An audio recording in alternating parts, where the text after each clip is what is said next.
காஞ்சியின் மாமுனி காருண்ய பூமணி காசினியின் சிகாமணி கலயமுதெனவே கருத்தென வரவே பூஞ்சிரி பொன்மணி பொங்கிடும் அருள்மணி மாலவனின் சூடாமணி முழு நிலவெனவே முகுந்தனின் அழகே கான மலர்களும் கண்டனவே வரம் இதுவென முதிர்ந்தனவே பாதச்சுவடுகள் சுகம் பெறவே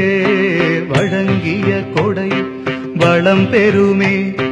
தென்றல் தந்த அந்த தேவாரங்கள் மன்றம் வந்ததென்னவோ